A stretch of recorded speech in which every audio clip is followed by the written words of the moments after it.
backlight soalnya.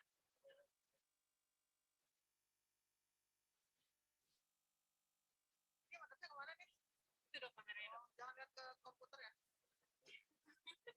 Lihat kamera dong. Udah siap dong? Siap. Aduh kok deg-degan ya? Aku juga deg-degan. Udah dong. Sip. Ya? Nah ya. Exit dong gitu. Assalamualaikum warahmatullahi wabarakatuh. Selamat siang rekan-rekan sejawat, sahabat medikal gibah dimanapun berada. Alhamdulillah senang sekali kita bisa berjumpa lagi siang hari ini.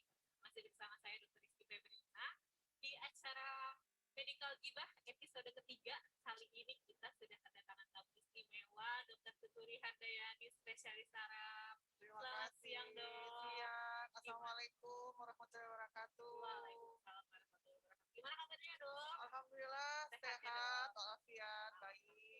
Kiki gimana Kiki kabarnya? Alhamdulillah masih seperti itu dok. Masih seperti itu gimana? Seperti itu. Nah teman-teman sahabat medikal gibah, sekarang kita mau membicarakan masalah Bell's palsy ya dok ya. Apaan tuh? Apaan tuh dok? Baru mau ditanya. Oh, baru mau ditanya. Bell's palsy, oke. Sebenarnya Bell's palsy ini kan kasusnya lumayan banyak ya dok ya. Sering banget kita temukan di puskesmas, di klinik ataupun di rumah sakit. Kadang kalau saya pribadi sebagai dokter umum masih suka ragu-ragu gitu masalah terapi Bell's palsy ini, karena memang banyak ya kita yang hari ini kita bahas lah gitu ya, banyak mitos hoax seputar Bell's palsy. Oke, mungkin untuk pembukaan dokter boleh memperkenalkan diri dok. Oh iya, kirain semuanya udah kenal. Ya, assalamualaikum warahmatullahi wabarakatuh. Halo semuanya, warga Sukabumi ya, baik dokter ataupun masyarakat umum. Perkenalkan nama saya Dr. Tuturi Handayani, spesialis saraf. Saya bertugas di Rumah Sakit Samsudin, Kota Sukabumi ya. Terima kasih atas kesempatan yang telah diberikan kepada saya ya oleh ID Kota Sukabumi ya untuk mengisi acara podcast yang termasuk salah satu kegiatan rutin dari ID Kota Sukabumi. Kayaknya perkenalannya itu aja ya. Okay. Kalau status sudah menikah dan punya anak 4. Kirain masih single. Aduh, kelihatannya masih single gitu ya. Alhamdulillah. Alhamdulillah. Oke, mungkin kita langsung aja dok ya, kita bahas masalah Bell's palsy. Ya. Dari pengertiannya dulu deh dok. Oh, kirain Kiki udah tahu pengertiannya apa. Kan ini ceritanya, bukan ceritanya nanti akan disiarkan untuk masyarakat umum. Gitu. Oke, ya. Di acara kali ini sih kita akan membahas tentang Bell's palsy ya. Jadi hampir kebanyakan orang itu selalu kadang salah menduga ya. Kadang diagnosisnya Bell's palsy tapi dibilangnya stroke. Ini stroke bukan dok, saya takut ini stroke ya. Jadi Bell's palsy itu sendiri adalah peradangan atau inflamasi yang mengenai pada saraf nervus facialis atau tepatnya nervus ketujuh. Karena manusia itu kan punya 12 pasang saraf cranialis ya. Dan yang kena itu adalah di nervus 7 atau nervus facialis gitu. Jadi penyebabnya karena dianggap sebagai suatu proses inflamasi gitu. Berbeda banget dengan stroke. Beda ya dok ya dengan beda iya. Mungkin ini sedikit penjelasan nervus facialis itu beradanya memang di bagian area wajah ya dok ya. Iya, nervus manusia itu kan punya 12 pasang saraf. Salah satunya adalah nervus 7 atau nervus facialis itu yang mengatur kesimetrisan wajah kita istilahnya. Yang matanya simetris, senyum jadi simetris, jadi cantik ya. Nah, tapi kalau ada gangguan di nervus facialis ini, maka akan menyebabkan kelumpuhan pada salah satu sisi wajah. Nah, kadang kan pasien selalu bukan pasien ya, masyarakat umum tuh selalu berpikir kalau mulutnya mencong itu, aduh saya ini kena stroke gitu ya. Padahal belum tentu gitu. Nah, mungkin sedikit ya saya bahas tentang gimana sih dok caranya kita bedain ini saya stroke atau mungkin cuman Bell's palsy gitu ya. Jadi kalau stroke itu sendiri sih dari pengertiannya adalah gangguan fungsi otak ya. Dia bersifatnya mendadak, tiba-tiba lebih dari 24 jam dan menyebabkan cacat ataupun kematian yang hanya disebabkan oleh karena gangguan cerebrovaskuler. Nah, jadi ada kata tiba-tibanya gitu. Sedangkan kalau pada Bell's palsy itu biasanya nggak tiba-tiba, biasanya perlahan-lahan. Jadi kadang hari ini, hari Rabu ya misalnya, dia mulai merasa baal-baal dulu di wajahnya. Atau kok kalau senyum asa-asa nggak simetris gitu, kurang cantik. Nah, besoknya biasanya baru kelihatan, wah ini udah melorot wajahnya sebelah. Mungkin besok harinya lagi baru ada keluhan misalnya nyeri di bagian rahang atau di belakang telinga. Kadang dia bilang kerasa ketusuk-tusuk, berat, seperti itu. Jadi ada prosesnya, ada tahapannya. Nggak tiba-tiba kayak stroke gitu. Jadi kalau Bell's palsy itu bertahap ya gejalanya. Iya, Dok. hampir selalu dia bertahap. Ya, boleh hati-hati nih kalau udah ada keluhan wajahnya terasa kebas-kebas ya Dok ya. Iya, Biasa kalau kebas yang awalnya itu separuh juga atau semuanya Dok? separuh, Separuh juga ya. separuh. Oke. Nah, sebelum kita lanjut ke pertanyaan selanjutnya, kita mau ngasih tahu dulu Dok, kita Iya. nih lagi ganti suasana ya Dok ya. Oh, Biasanya iya, kan iya, iya, kita iya. syuting live-nya di Sekre ID. Sekarang Oh, oke. bisa dilihat pemandangan di belakang. Lagi Wah, berganti suasana. Sekarang kita ada di Kopi Plus, teman-teman. Tepatnya di Jalan Raya Cikole Dalam ya. Jadi boleh nanti teman-teman yang lagi aus mampir ke sini ke Kopi Plus atau kali aja mau ketemu sama kita gitu langsung di sini boleh. atau yang lagi bad mood Oh, mungkin betul. boleh. Kopi memperbaiki mood. Betul, butuh yang lagi butuh asupan kopi ya. Nah, kita lanjut ya dok ya. Oke. Jadi sebenarnya gejalanya itu macam-macam juga ya dok ya, nggak hanya mulut mengot ya. Iya. Seperti yang tadi dokter bilang ada rasa nyeri juga, rasa Ya, baal. oke. Ada Jadi- nggak gejala yang lain? Jadi gini ya, kalau pada pasien stroke itu sendiri sih, cara kita ngebedain ya dengan yang Bell's palsy adalah kalau dia stroke itu hanya mulutnya aja yang turun, yang menyon ya. Nah, tapi kalau kita suruh tutup mata atau mengangkat alis gitu, dia masih bisa ya, karena memang kalau stroke itu kan ada persilangan ya. Jadi kalau orang stroke yang bagian atas, alis, mata itu masih bisa bekerja seperti normalnya ya, masih bisa menutup. Hanya mulutnya aja yang mencong ya. Jadi kadang-kadang suka ngecas pasien stroke ya. Sedangkan kalau pasien Bell's palsy itu karena dia disebabkan karena peradangan ya, bukan dari jaras sarafnya yang kena. Jadi itu biasanya nggak bisa tutup mata. Jadi matanya kebuka sebelah. Terus alisnya, kalau kita suruh angkat alisnya, dia nggak bisa angkat. Jadi semuanya ketinggalan, baik alis, mata nggak bisa nutup, sama mulutnya mencong seperti itu. Jadi kalau muncul dilihat trias gejalanya seperti itu, jangan langsung memikirkan kalau itu stroke, tapi pikirkan kalau ini Bell's palsy. Terus kebanyakan juga kalau pasien stroke itu kan bicaranya pelo ya dok ya. Iya. Kalau pada Bell's palsy, Ya, kalau pada Bell's palsy tidak disertai bicara pelo ya. Kemudian kan kita juga lihat dari segi umur ya. Kalau Bell's palsy itu rata-rata dewasa muda, ada juga sih yang orang tua, tapi kebanyakan dewasa muda 15 sampai 45 tahun ya rentang usianya. Sedangkan kalau pada pasien stroke itu ya cenderung pada usia tua, 50 tahun ke atas, walaupun ya di era sekarang umur belasan tahun juga usia muda udah ada juga ya yang kena stroke. Nah, masih bicara masalah umur nih dok. Oke. Tadi kan kalau dokter bilangnya usia 15 ke atas ya dok ya. Bisa nggak Bell's palsy terjadi pada anak-anak? Bisa terjadi pada anak-anak. Jadi sebenarnya sih namanya penyakit itu kan tidak memandang usia ya. Hanya tadi saya katakan usia 15 sampai 45 tahun itu usia yang paling sering terkena. Tapi pada beberapa kasus in case pada anak-anak juga bisa terjadi. Mengenai penyebab sekarang ya dok ya, etiologinya penyebabnya. Kalau kita taunya nih, atau masyarakat umum taunya kadang ada yang ngomong gara-gara masuk angin dong jadi mengot gitu. Benar nggak sih dok? Kena angin jahat. Iya, anginnya jahat dok, masuk ke muka Iya, saya jadi angin mengot. disalahin ya. Sebenarnya penyebab utama dari Bell's palsy ini apa sih dok? Oke, jadi memang di masyarakat awam itu masih banyak mitos ya. Misalnya bilang, dok, ini kayaknya habis kena angin jahat ya, habis naik motor-motoran, terus tiba-tiba jadi menyon gitu ya.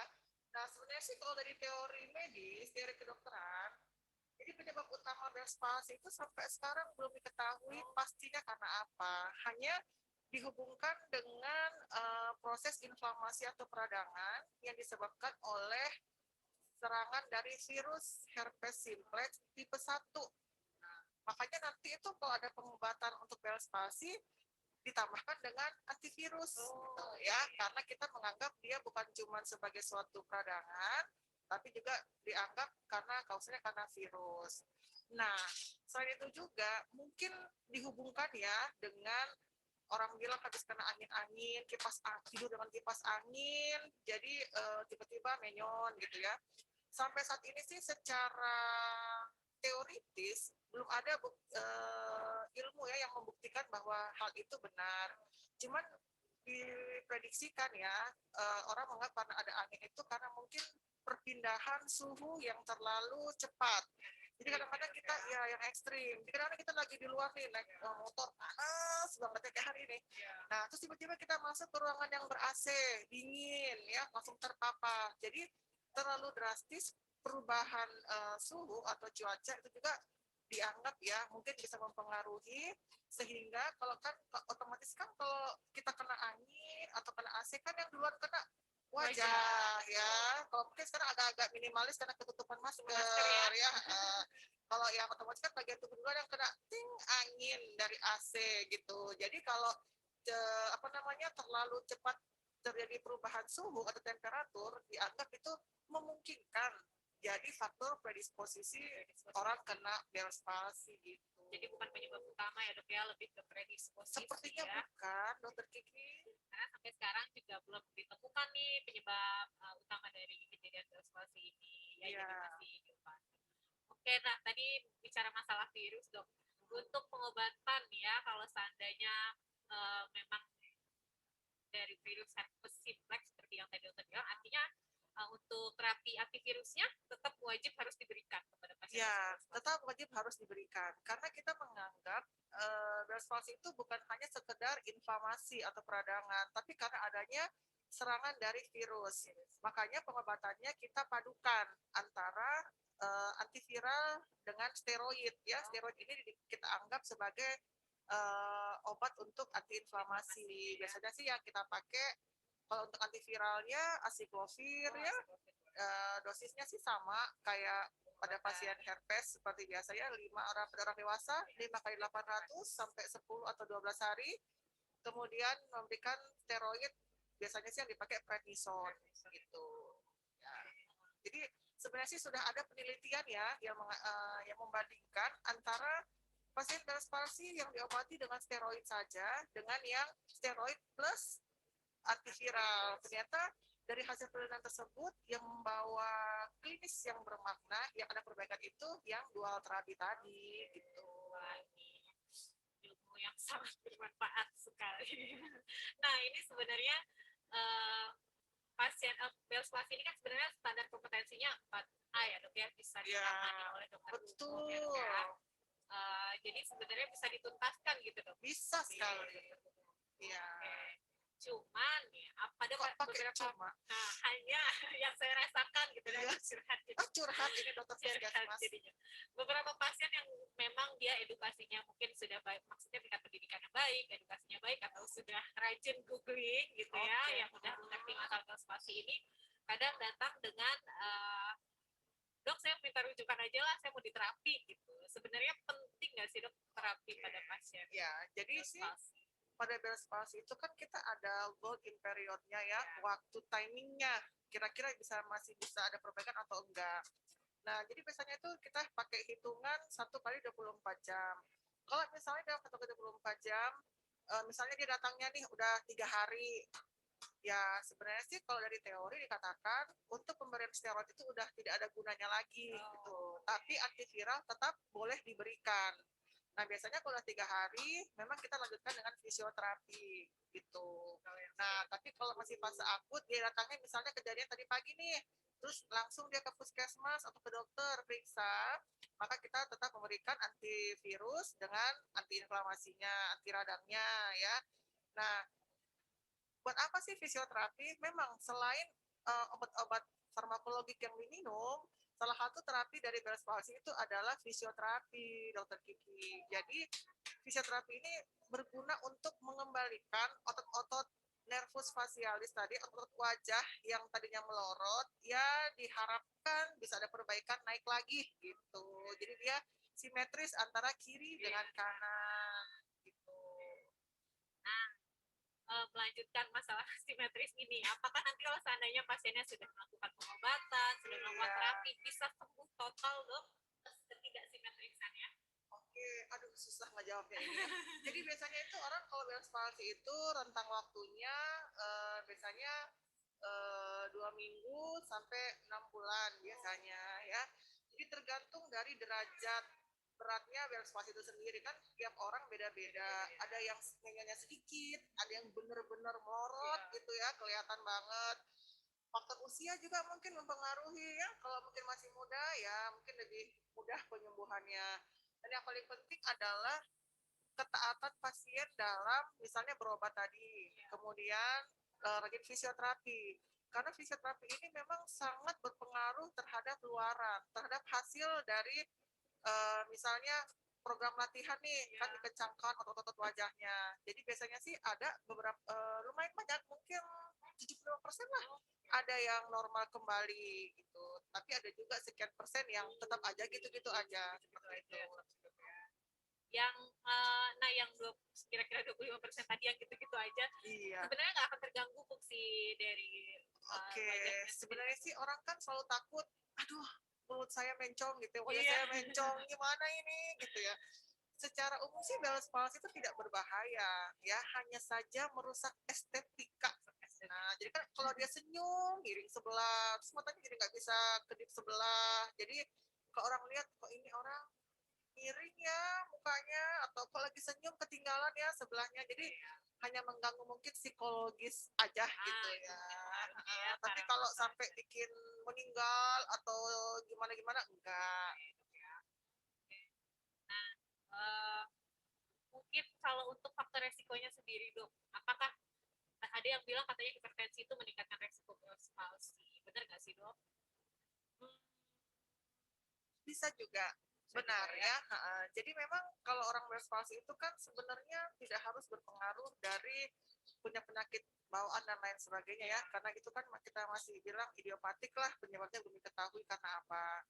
Nah hanya di sini dianggap orang yang dengan hipertensi berpeluang untuk terkena Bell's palsy karena dianggap kalau terjadi hipertensi itu kan biasanya pompa darah menjadi pastinya lebih kencang ya. Kemudian bisa terjadi misalnya di pembuluh darah itu terjadi plak-plak aterom yang sewaktu-waktu mungkin bisa terlepas. Akibatnya kan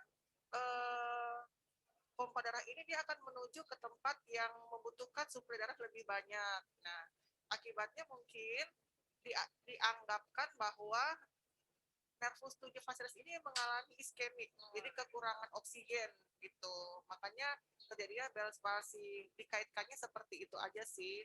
Tapi kebanyakan sih rata-rata karena pasiennya dewasa muda yang kena, ya biasanya sih jarang ada faktor penyertanya, iya gitu. Kalau dokter sendiri lihatnya dok, ada nggak faktor yang lain misalnya yang signifikan gitu dok, apa dari pekerjaan atau dari gaya hidup? Ya sebenarnya sih kalau dari gaya hidup sampai saat ini sih belum ada teori ya yang mengatakan misalnya kebanyakan obesitas atau dia ada penyakit metabolik lain sampai kena Bell's palsy, itu belum ada literaturnya ya.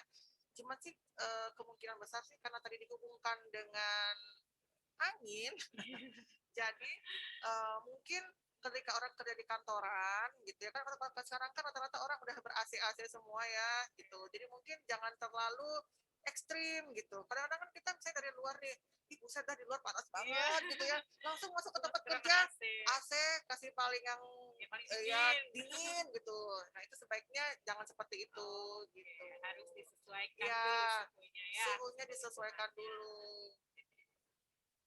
Nanya apa jadi lupa ya. Oke, mungkin kayaknya masalah Bell's palsy ini udah cukup jelas ya dok ya.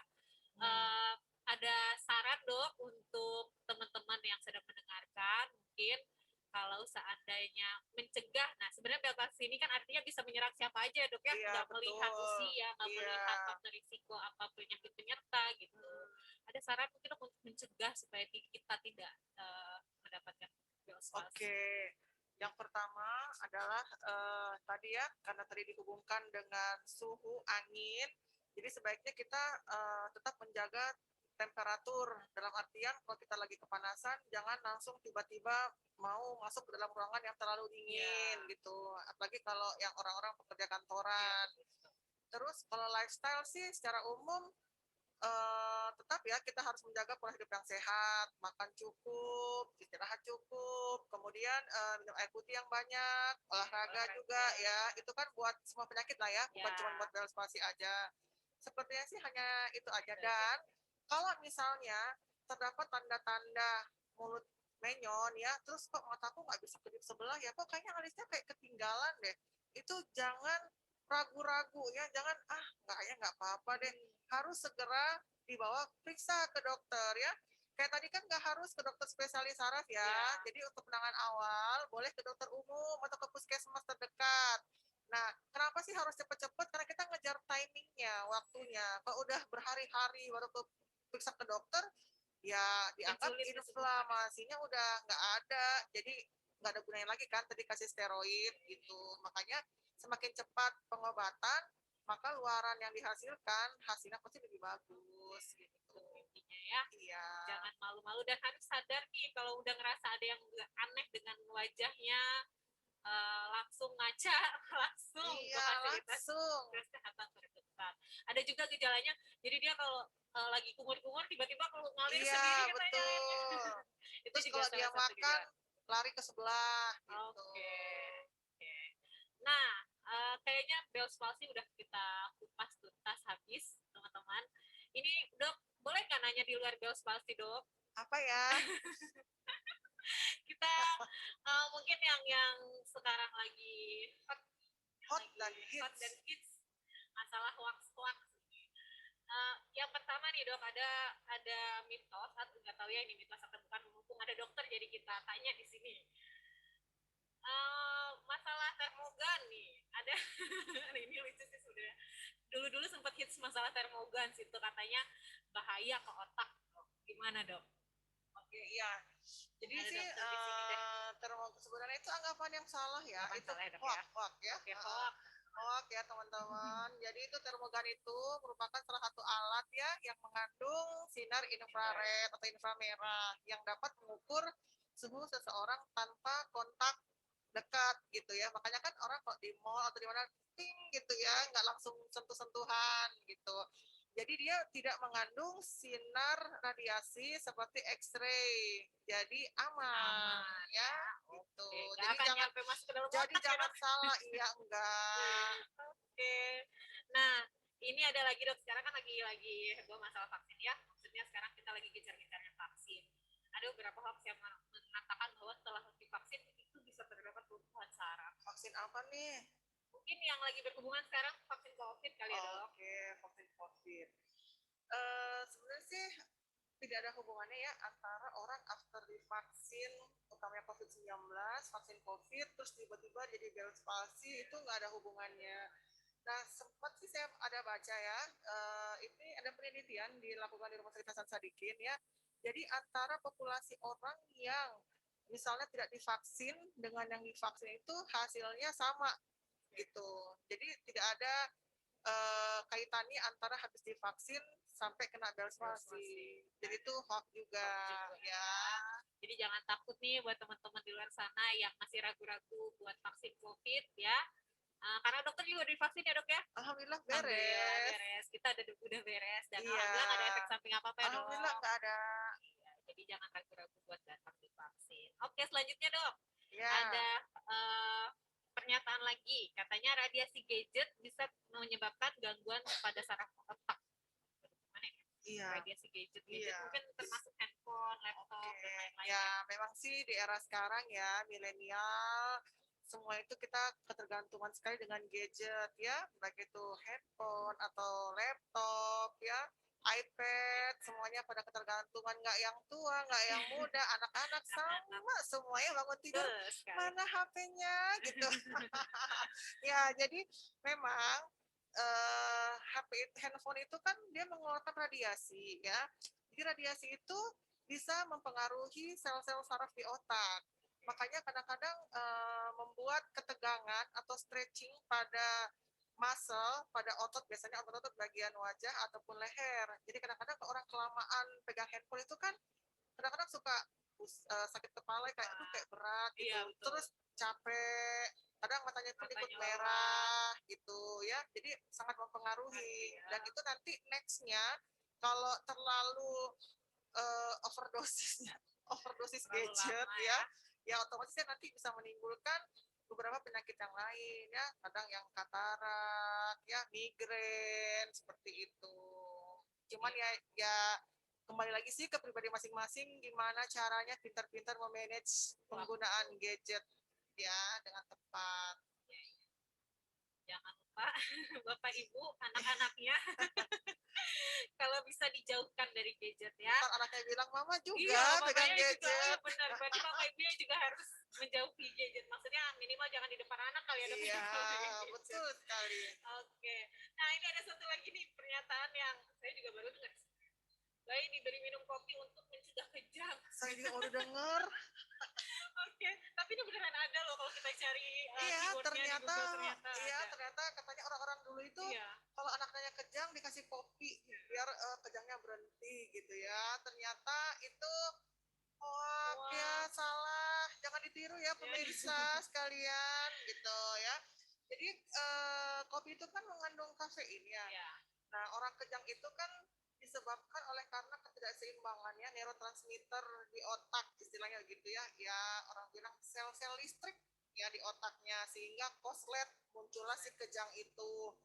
Nah, kalau dikasih kopi, kopi itu kan kafein ya kandungannya, itu justru akan meningkatkan ketidakseimbangan neurotransmitter di otak, sehingga justru bukannya memberhentikan kejang, tapi malah makin kejang gitu. Apalagi anak-anak yang dikasih ya, karena anak-anak itu kan sebenarnya lagi masa pertumbuhan ya. Sedangkan kafein itu dia menghambat zat besi, sedangkan zat besi itu dibutuhkan untuk perkembangan otak anak. Jadi gimana kalau dikasih kopi, otomatis akan menghambat perkembangan otak si anak itu. Jadi jangan coba-coba kasih kopi ya. Coba-coba kasih kopi ya, Bapak Ibu ya. Ya kalau kayaknya sih kalau teman-teman sejawat ya yakinlah udah ini ya, udah ngerti masalah ini. Cuman kadang nih orang-orang awam itu masih suka percaya dengan mitos-mitos seperti ini yang katanya oh iya disuruh neneknya dong. Iya betul. Gitu tiba-tiba ya kan. Jadi inilah pentingnya edukasi. Mudah-mudahan teman-teman di sejawat dimanapun berada juga nanti bisa edukasi ke pasien-pasien yang masih percaya dengan mitos-mitos. Ya, jadi pesan singkat ya buat pada masyarakat. Jadi kan kadang-kadang suka ngedengerin nih, oh kata tetangga saya begini, kata neneknya begini. Kita bisa mendengarkan, tapi jangan dulu langsung mempercayai ya. Jadi sebaiknya kita bertanya kepada orang yang memang ahlinya di bidang itu ya, misalnya petugas kesehatan ya, dokter, bidan atau perawat. Lebih bagus lagi kalau ketemu dokter ya. Jadi ditanyakan dulu. Jadi jangan langsung dengar dari tetangga bilang A, langsung kita ikutin gitu ya, karena belum tentu itu benar ya. Apalagi kita udah hidup di tahun 2021 istilahnya. Iya, hello 2021 ini. Masih percaya mitos-mitos. Oke deh. Nah, nggak kerasa dong kita udah setengah jam. Lebih kali ya. Ternyata menyenangkan sekali ngobrol sama Dokter Tut masalah bioskasi dan juga mitos-mitos lain.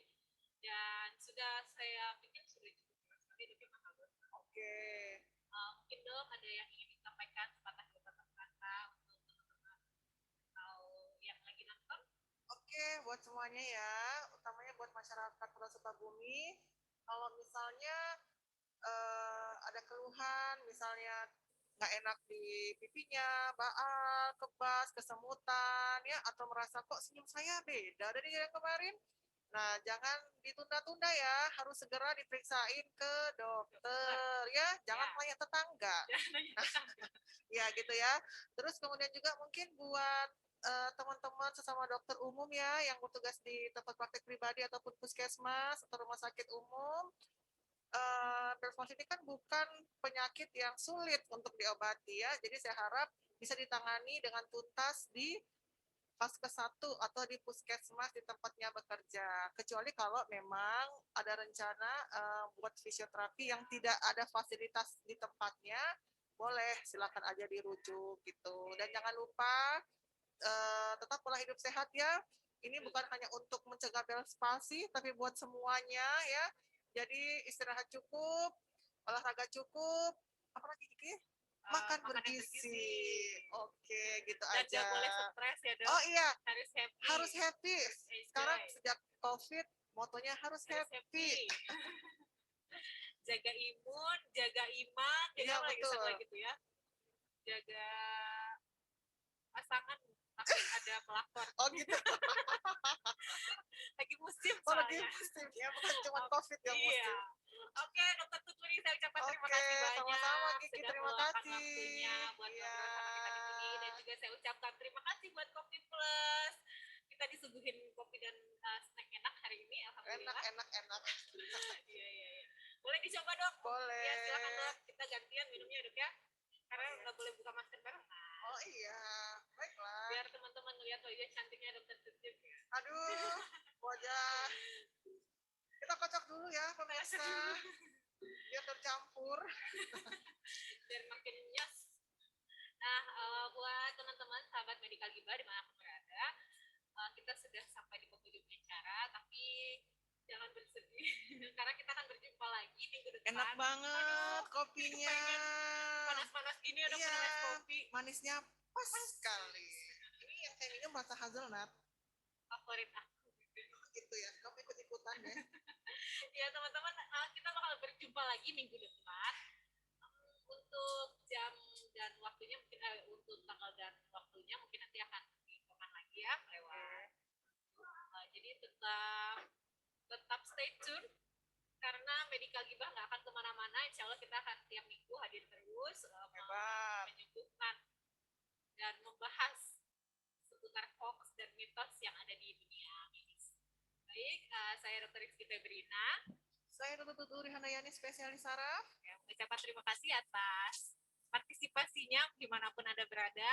Wabillahi taufiq wal hidayah. Wassalamualaikum warahmatullahi wabarakatuh. Dah. Beres.